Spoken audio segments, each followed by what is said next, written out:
welcome back into another episode of Making the Leap. We're so glad you're here with us today. We've been having a lot of awesome in-studio guests, and we're here today with another one, which makes me so happy that we get to utilize the building, not mess with phones, get to have the in-person conversations.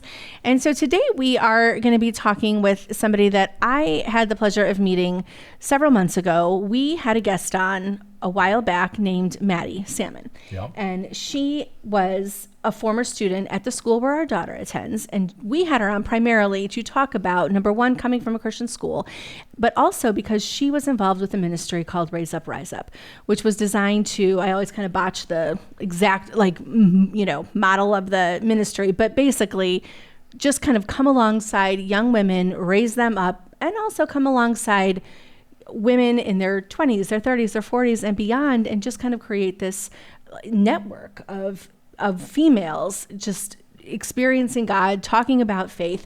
And so that's kind of been her heart and passion. And when I went to that ministry event, Anna was up on stage. She was one of the panelists talking about her, seventh grade experience, I guess at that time, 8th grade experiences, being in a school, what faith means to her. And next to Anna was our current guest today, named Hannah Earle. And Hannah struck me. Number one, I was just laughing, like the Hannah Anna thing all the time cracked me up as I was listening. But you were talking about just what our young people are up against today in the world. You have a social work background. Yeah. About to have your second child, staying at home. But the things that you were saying, I love those moments because I just was kind of leaning in a little bit more. I was just kind of thinking, I wish I could be back at the beginning of the stage of having young kids, but at the same time, I'm not. So, how can I take the things that we were hearing that day and apply them to my own parenting journey, her friends that she, comes alongside, that kind of thing. And so it was just a pleasure to get to talk with you. And then in doing so, found out that you also had graduated from that same school. Yeah. And so we're just kind of here today to have a conversation about Christian education, coming up in grade school through Christian education, and that kind of how God works through that into adult life. Because I think those are the things that I think some of our parents, some of the people listening want to hear. Is it's not just about this grade to this grade and then you're done and then you go on. It's what you're learning there that you take out with you. So thank you so much for being with us today. Welcome to the show. Thank you so much for having me. It's an honor. I'm so happy to be here. We're thrilled. You are, I was reading a little about your bio. Your background is in psychology. And so jumping off of what she just said, young people, and I don't know whether it's exclusive to boys or girls. I have a suspicion girls just have a harder slog, particularly middle and high school girls. I have a feeling, I know all kids do, but I think girls have a uniquely challenging time out there today. And we know you're not a social worker now, but just kind of pulling on some of what you've seen and what you know. Yeah. Honestly, I think, when I was growing up, I think that it was probably harder for girls, especially, middle school to high school years. You're uncomfortable in your body, uncomfortable in just friendships and social relationships. Guys tend to have a lot easier time making friends than girls and things like that. But honestly, now I think that it's probably equally hard for boys and girls. And I think that has a lot to do with social media and the things that a lot of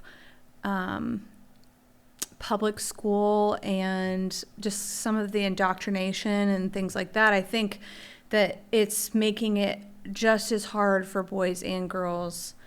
There's different things that they're thinking about that I did not have to think about when I was a teenager. Talked about that a little bit. Just that idea of being a guy's guy, if that's still okay now in certain, I guess, in certain places, and it's not, which is sad to me. And then there's that overcompensating. Now I'm going to be so much of a guy that now you're not really super nice. So there's that balance that it's, and that identity piece is tough. We're raising 2 boys and a girl. So we're trying to see it from both ends, I think, for sure. There was almost like a clear distinction, you liked sports, so you were a jock. Mm-hmm. You liked theater, so you were in this crowd. Mm-hmm. That sort of thing. And now it's not necessarily a bad thing that it's people are more togethered in different groups, but there's no way to like distinguish yourself because a lot of it is frowned upon. Even though they're also telling you at the same time, just be who you are. Just be who you want to Yeah. be. Be whoever you want to be. Speak your truth. Yeah. But only if it matches up with what we think Yes. is appropriate. You came up through Christian education, your entire education? Yes. And so when you say you think when you were in school versus today, what do you think you see as a big difference? Particularly that you had a Christian education background the entire time. Setting aside kind of what would be secular or public school, what do you recall about being a K through 12 Christian student? Maybe being a struggle then, or what do you see as different today? Well, there's nothing new under the sun. Yeah. So what kids are dealt with in a secular setting, there was a lot of kids that dealt with those same things. Sure. It may have been handled differently. And honestly, I think probably in a better way because we're able to, administrators and teachers were able to come alongside the family and the church to work through any kind of issues that a child was having. And I think that that's missing in a public school setting or in a secular setting. But I think the biggest thing is that I was just always, I was always surrounded with a biblical worldview. All of my education, which I actually think is more well-rounded, because not only did I learn about, say, evolution, but I also learned about creation. And so it was always brought back to, what does the Word of God say about this? And a lot of my curriculum was involved in that. 2 + 2 is 4, no matter where you go to school. But Right. there are other things that the Bible speaks differently about than the world tells us. And so I've always told people that because I went to a Christian school, I have a much broader view because I learned about both aspects and both viewpoints. Do you advocate then? Do you say, would you count yourself as an advocate of Christian education today? Or I know you probably encountered a lot of people that educate at home. Or if somebody were to come to you today and say, Hannah, I don't know, what's wrong with public school? Why shouldn't I put him or her in there? Do you feel like you take a hard position on that if somebody asks you, or not necessarily? I think that something that I'm very passionate about is parents' choice. I think a lot of that's been taken away from us since COVID. And so, or at least there was an attempt to do that. And so I always advocate for informed consent, people to have all of the information and make the best decision for them, for their family. But I definitely lean towards Christian education or education at home, especially if you are a Christian, because it's still Christian education. Right. Do you yourself have a family? I should preface because people are always interested. What's your Yes, background? I have a almost 2-year-old son, and I'm currently 36 weeks pregnant. Oh, congratulations. Thank All you. right. So And your intention is to, I assume, Christian education for the both of them. Or yes, homeschool? or homeschool. Yeah. Yes. Okay. I live in a small town that has a rural school, public school that, depending on how the world continues when they're ready for, middle school or high school, that is something that we'll consider. I don't think it's something that you should just totally take off the table. But if I were living in a, big city like Kansas City, it would be out of the question for me because of some of the things that are built into the curriculum, and those are things that I don't agree with and don't want my child to be surrounded with every single day. But I do tell people, yes, that if you are a believer, that from my own experience that surrounding them with a biblical worldview every single day, where they can feel comfortable that when they are struggling, when they are having issues, that they can go to somebody who isn't a trusted adult because they have the same belief system as they do. Right.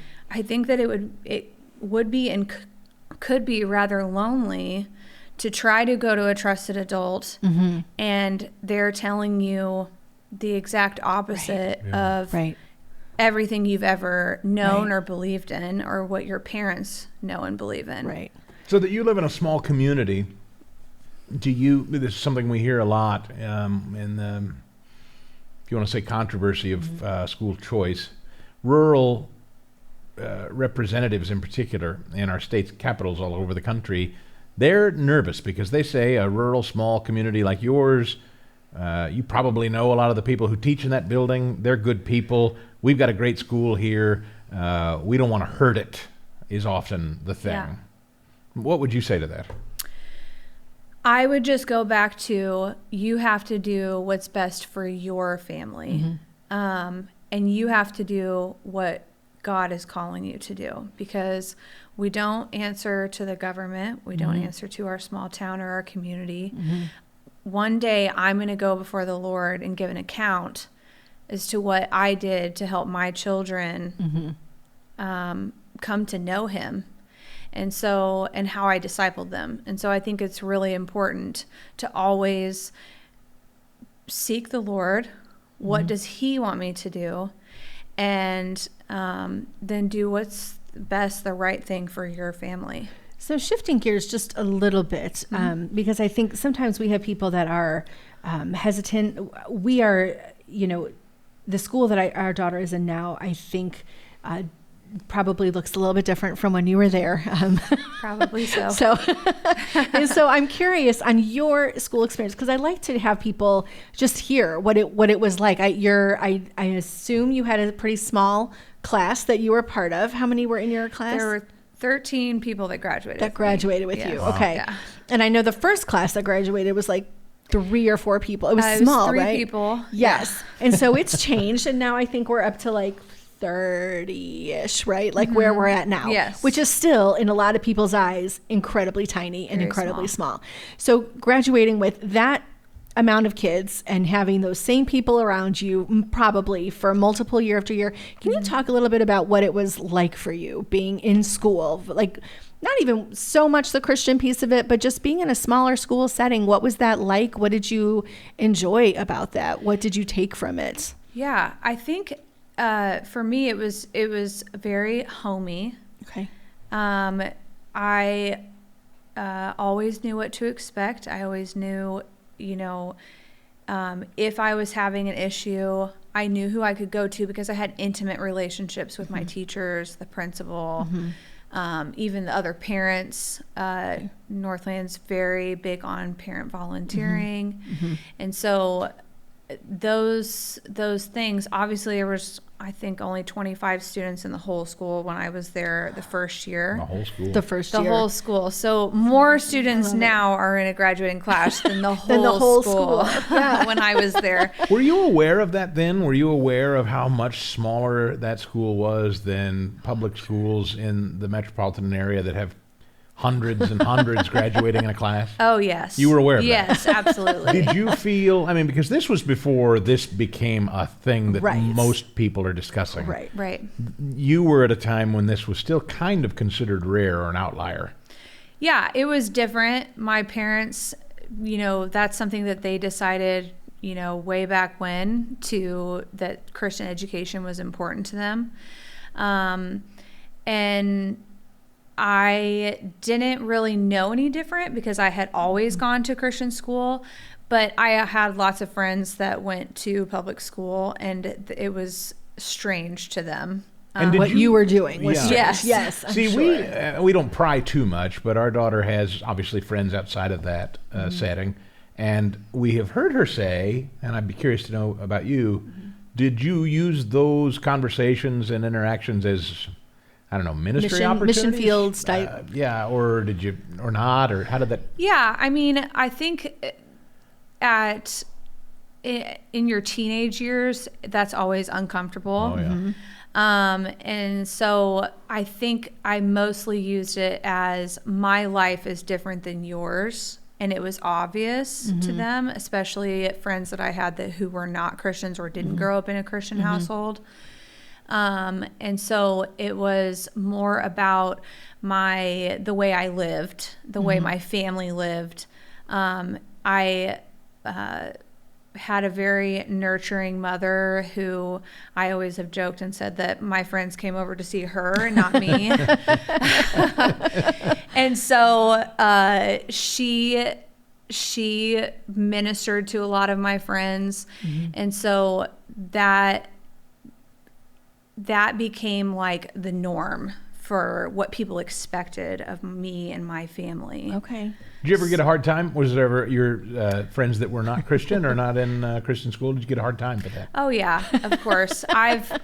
Especially, honestly, I've had more of it in my adult life than I have in. Oh, let's get into In that. what way? Yeah, Yeah, I'm because curious. this is, look, let's just be honest. I think there are lots and lots of parents who, even if they think this is something they'd like to explore, they're so nervous for kids who already have such a tough go of it out there that they're just going to make life even harder for them to If put they them in pull them a or- weird yeah.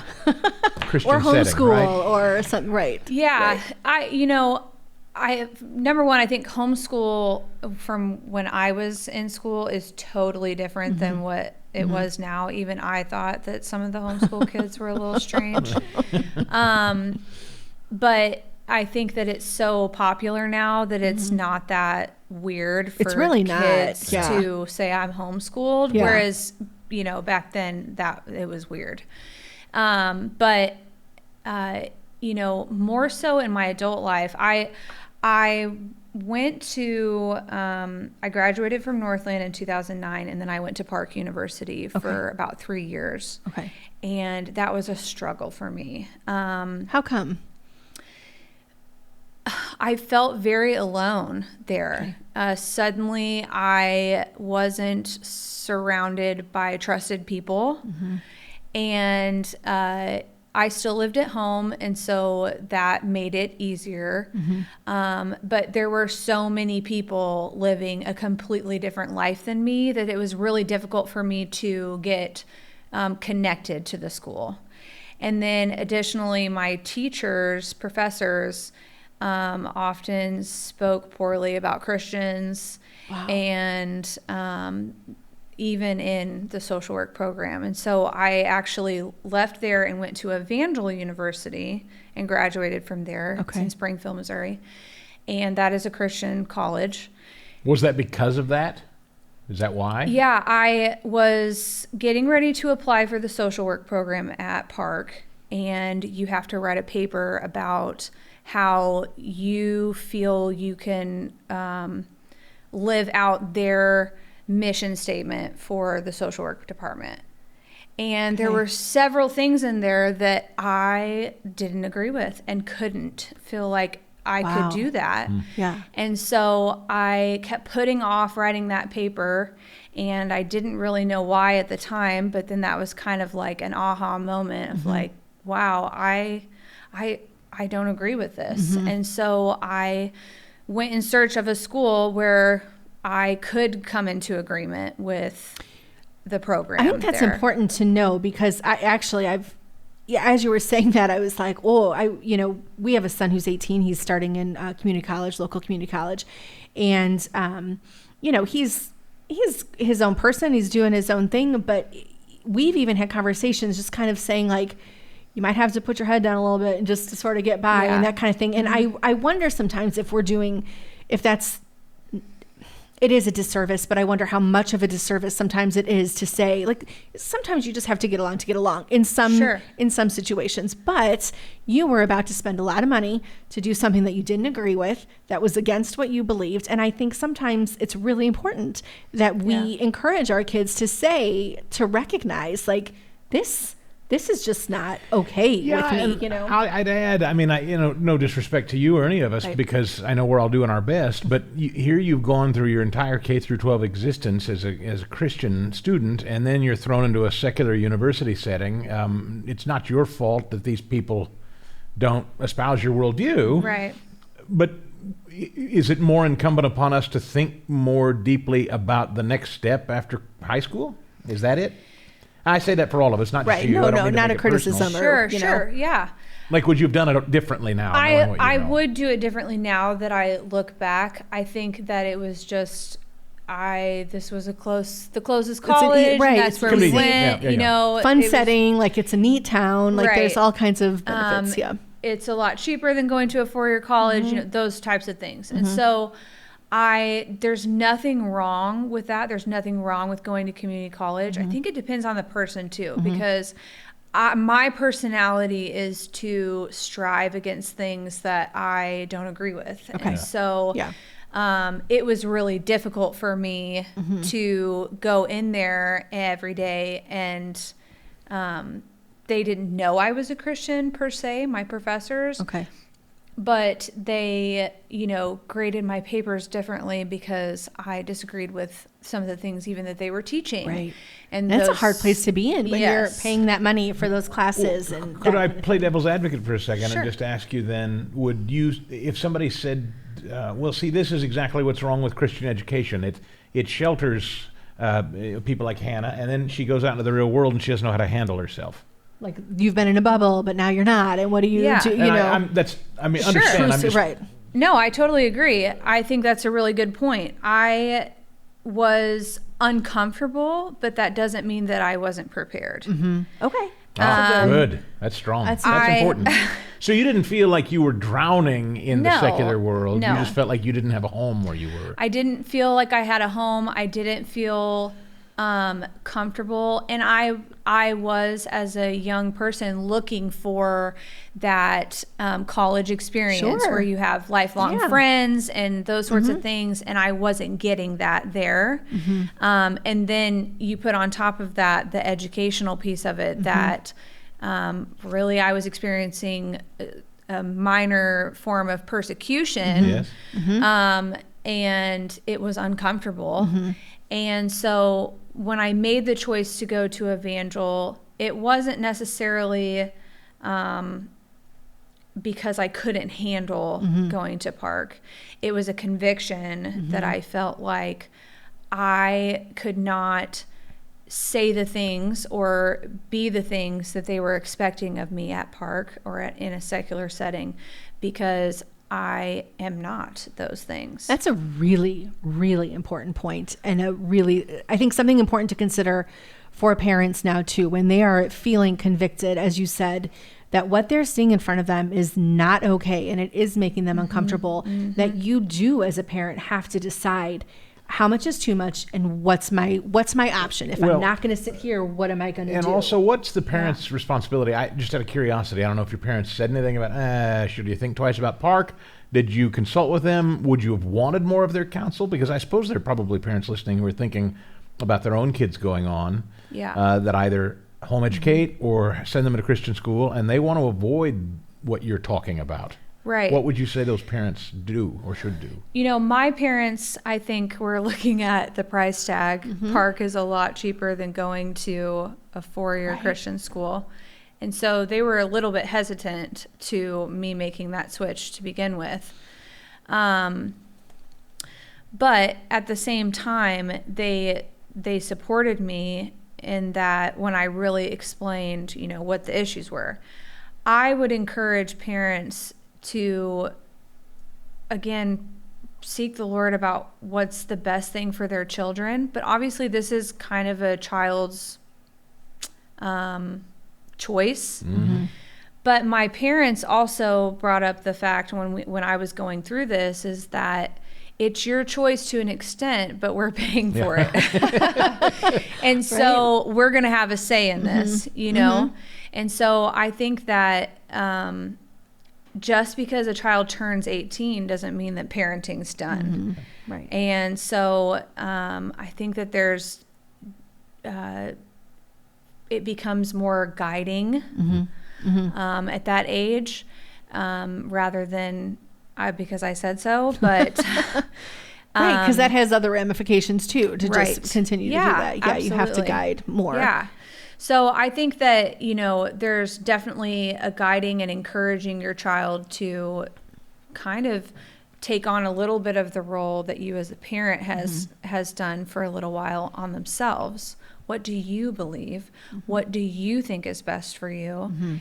And ask them to be honest with themselves and with what they're experiencing and what would be best. There's nothing wrong with going to a 4-year college and that's not a Christian school. Yeah. And I think that if kids have a strong foundation, that can be a really good experience. But I also know that there is a lot more indoctrination opportunities in higher level education than there even is in the K-12. Can it be undone? Do you think if you'd stayed where you were, could that have been undone? Do you think they could have worked on you to a point that it would have broken you? Or I think that, this is not anything to toot my own horn or anything, but my personality is just, I know what I believe and you're not going to get me to change my mind. But I can see where it would be very easy to just say, acquiesce. I'm just gonna say these things so that they'll like get what I off my said, back. just keep your head down and just play the game so you can get and through. then it becomes part of your worldview. That actually, doesn't sound so bad. Yeah, That's a good point. Well, it's just easier after a while. You find less persecution when you're just going Right. along. And just like it's easier right now, I think, for some families to just leave kids where they are instead of having the really hard conversations of this is, and again, not that you're right. What you said at the very, very beginning is important. Parents do need to be making the choice for each family, and what it was for our family is not necessarily the right thing for the next family. But if you're feeling like it might be right, that's what you're saying is something that's really important to think about. Yes. I think. So as you left then Evangel and you went into social work, then just, I know we can't talk for like hours and hours and hours, but what kinds of, because you were entering and getting in there just as like our kids were little, our littlest ones never had phones, they didn't have that stuff, but then it came along, right? So you were in social work as the iPhone and social media took off. And so what did you see? Now you've gone through your university, you've still strong, you're in your convictions, you're still doing what you're doing, but now you're dealing with a lot of By the way, influx. we're 20 years into that. That was still a relatively new phenomenon. I don't know that a lot of people in your field even understood it yet at that point. Definitely not the ramifications that we're seeing now. I think I left social work in 2021, and that's when you were really starting to see some of the damaging effects of social media, phones in your hand, always available to you. But, for a great majority of my time, it was still very just your typical teenage issues. Yeah, because I'm doing the math, and I think it was right around like 2016-ish. That's when our oldest that's when he got a phone for the first time. And he was 6th grade, which we all the time now we're like, that was too young, but we didn't know, we didn't realize, we didn't think about it as much. So that's been like, now those people they're the 18 and the 19-year-olds and the 20-year-olds. And they're smartphone of the hard. mid-2000s, I think, right? Something like that. iPhone and I think that's a big distinction, because I got my first phone when I was 16, but it was a little flip phone that did not nothing the same besides as calling and media. texting. Right, mine too. But his was like, here's the world. Here's the world available to you all the time. Yes. I think that that the smartphone and social media are one of the most damaging things to a child. When I was a kid, the only thing I had to compare myself to was either the people around me, which generally looked pretty much the same as me, and we're all from the Midwest, or a magazine. Right. And it was never, it's just some other person that I'm looking at. Which is really interesting too that you say that, just the magazine, because I mean, there's a reason that whole Victoria's Secret song took off, right? Like that's what I grew up with, seeing these skinny models and perfect. We still had issues. Yes. But it wasn't the same as exacerbated as it was by It's phone. not you looking back at you looking better. Right. A filter on you. Yes, that's where true. Now you're the model and you look better on the screen than you do in real life. You can fix all the things that you don't immediately. Yeah, exactly. That's true.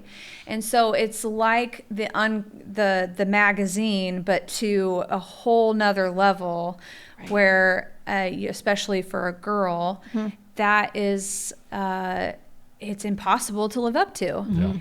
As an adult, I have gotten off. I started in January. I just deleted Facebook and Instagram off my phone. And I was feeling convicted of like, I'm looking at this more than I'm looking at my little baby that's on the floor and playing, and I could be teaching him things and interacting with him. I don't want my child to look up at me and my face isn't in the phone. And so that was a big conviction for me. And if I'm at the time a 30-year-old woman and I struggle with that, I cannot imagine a teenager who has a little impulse control and no fully brain development going on. How they manage the pull that is social media. I am thankful that I've never been on like TikTok or anything like that. I've seen the videos, but I don't spend time on there because I think that's one of the most addicting ones that there is. It's created to make you addicted to it. And so, there's that has an incredible impact on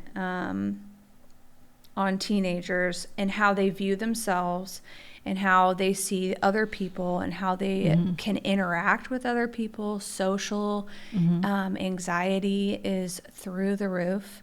I looked up some statistics before we came, and the National Institute for Healthcare Management says that 1 in 3 teenagers, so 13 to 18 years old, has a diagnosed anxiety disorder.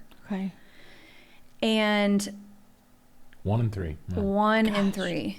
And so that is a whole generation of people who are so uncomfortable that they cannot interact with others.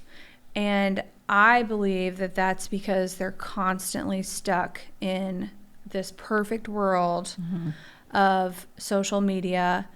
And social media is either all drama or it's the perfect thing that you can never live up to. So you don't think there's a balance? You don't think there's any, and again, I'm looking at it too, like I know how to balance. Hard sometimes. It's hard for sure. So I do 100% acknowledge, and I'm not arguing. I'm just curious because I think there will be people that are like, but I know how to put my phone down. Like I know how to, and yes, as an adult, but so I'm like 15 years older than you. Then we've got our daughter 15 years younger than you. And then we've got a baby, right? So we've got these 4 stages. And so I wonder, can you balance that and not create these anxiety-ridden kids and young adults? Well, here's what we know. I'll just throw it on top of that. Just anecdotally, our kids' friends, what we learn, a great number of them, though, literally can't converse, out in the real world. Can't place orders at restaurants. They don't, literally can't go up and say, excuse me, could you point me to the restroom? Or, excuse me, could I get some ketchup at the can't. Our daughter just came to us this weekend and she's like, I made my own nail appointment. And I was like, okay, good, because I don't have the time. And she's like, no, but you should be proud of me. And I was like, no, I sure shouldn't. But it's a thing. Like, but it's a major mountain. Nobody can do that. I did climb. it. That's bizarre to me. I had no idea. I think that is definitely generational. I experienced a little bit of that when I was a teenager, and I think Facebook came out when I was maybe like 13 or 14, something like that. It was like 2009-ish, I remember, like exactly. Yeah, so obviously you were but you can only get on that computer. Right. You know what I mean? So it was like, and also I Gosh, think that's a we good had point. like dial up. So it was, you know, I got to wait 20 minutes for this page My to pictures load. won't load. I give up. Yeah.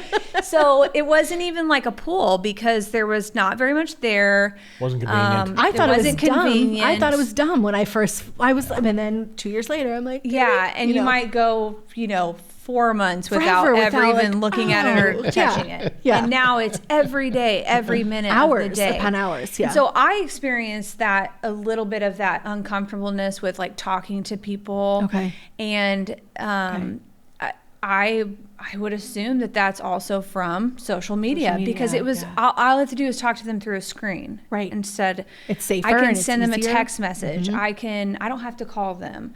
My parents' generation, if you want to talk to somebody, you have to call them. Even with dating, we're sending a text message. Do you want to go out instead of asking in person or calling somebody and talking to them on the phone?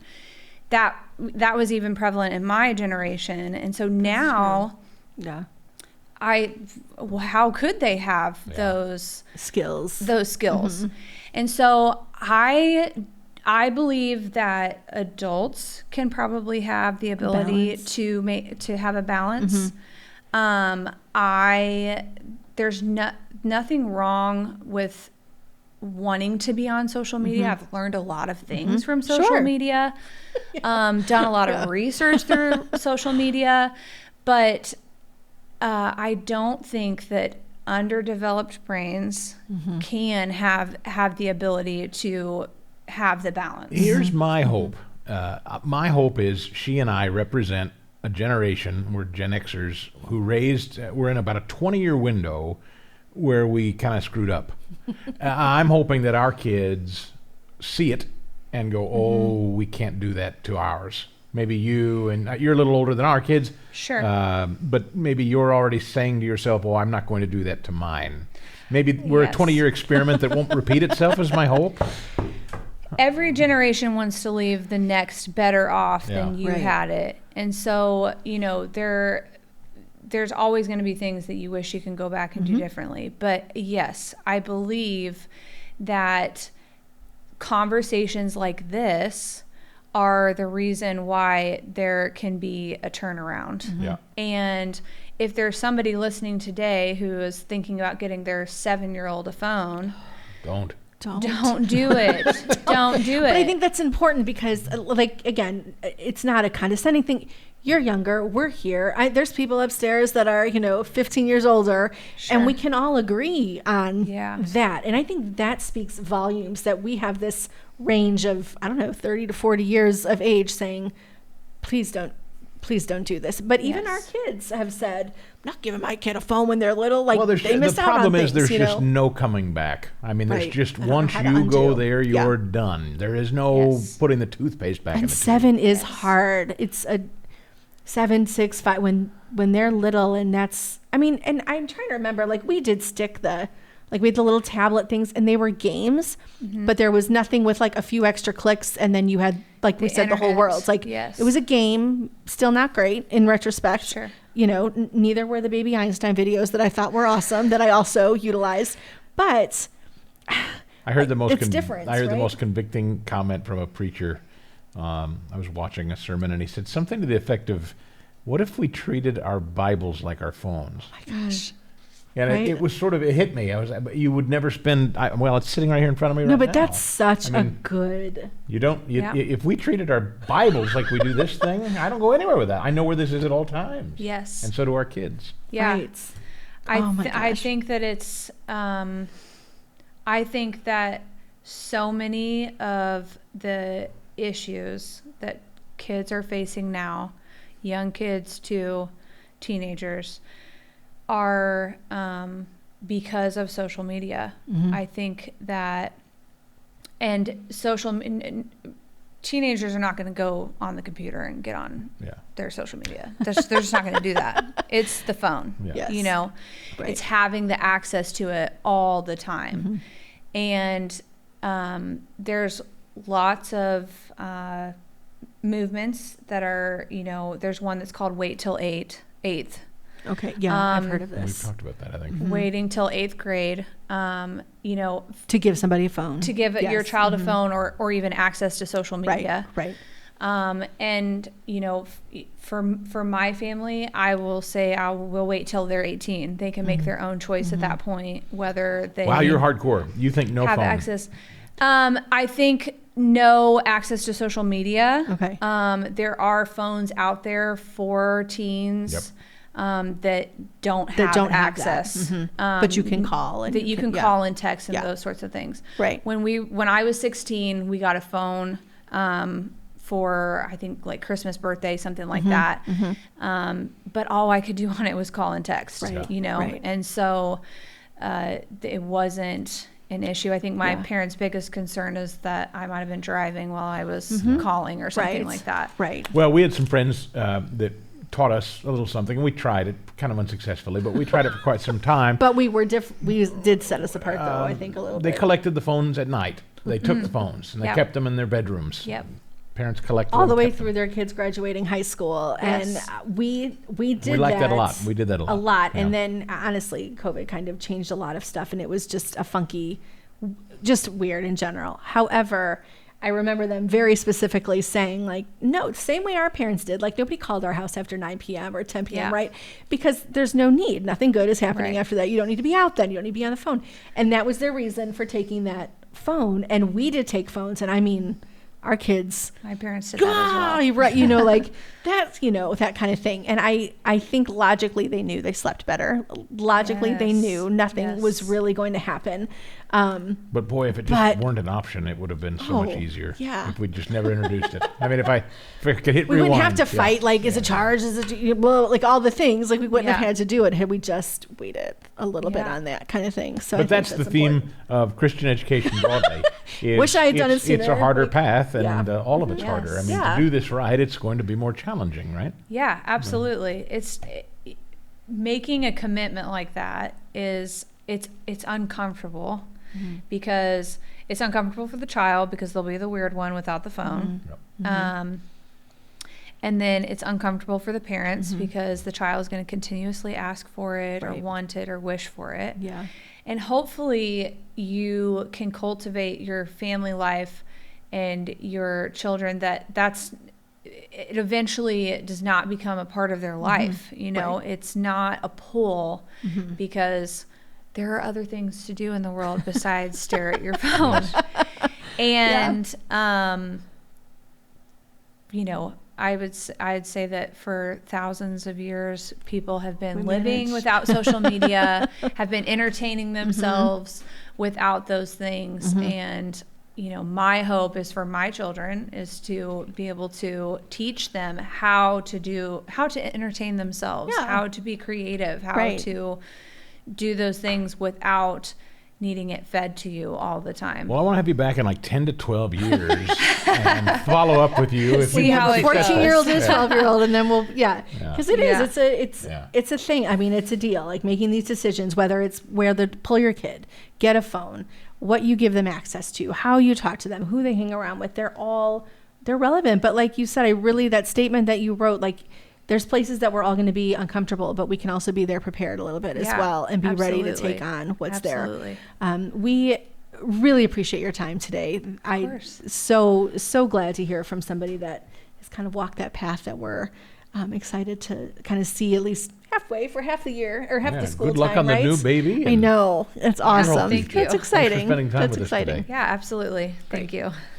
I am loving all these conversations Yeah. that we have been having, like just these people, all these people coming through from the ambassadors that we've been talking with, going back, just having Anna on with us, having people like Maddie on with us, just seeing how God has been working in all these lives in these different ways to where when they leave, I'm like, Yeah. I'm so glad you just taught me a whole bunch of stuff that I did not know as a 47-year-old woman. Well, and the learning doesn't stop. That conversation Right. teaches me to think about beyond K through 12 and what they will be encountering when they go to college. And Well, just how we talked in another earlier episode about our son with the job, having a job where he's obviously he's around a whole bunch of people with a lot of different backgrounds and beliefs, Yep. and how to navigate some of those situations that are coming up that are no different than what a lot of people are experiencing in schools. And so I think it really is a conviction for me for why, oh gosh, just to change up. If you haven't changed up, if you're feeling I need to change some things or do some things differently, because it isn't an 8 to 3 school day. It isn't a Sunday afternoon. It's 24/7. Like Glenn Schultz has said a lot, someone we've referenced, it is 24/7 around the clock, week after week with this. Yeah, and in this conversation with Hannah, one of the things that I have said to friends of mine who have infants, toddlers, is you hand them one of those phones and there is no going back. So I think long and hard, if you think that phone is an important thing in your kid's life. I mean, I'm not sitting in judgment. I'm just saying if we had it to do all over again, right? We take it from old timers who've learned a thing or two. Right. You only get one crack at this. So once you hand them that thing and give them the world in their hand, right? Good Or luck like getting it back. right. And to tag onto that, what our pastor has said a couple times, like you work 18 years raising your kids, phone or no phone. Yeah. And then they go off. What can a college professor do in a semester to undo everything that's been done? And I think there's a lot of parallels there between phones and education and what we want for our kids. Keep in touch. Let us know what you thought of today's show, and check out the show notes. We always leave notes down below so that you can find out resources about the foundation, or maybe reach out to us on social media. Love your comments, love your thoughts, and your 5-star reviews, we hope. And until next week, we'll see you right back here on Making the Leap. Making the Leap is a podcast presentation courtesy of the Herzog Foundation. Please rate and comment on the show, as well as subscribe so you never miss an episode. And we'll see you next time on Making the Leap.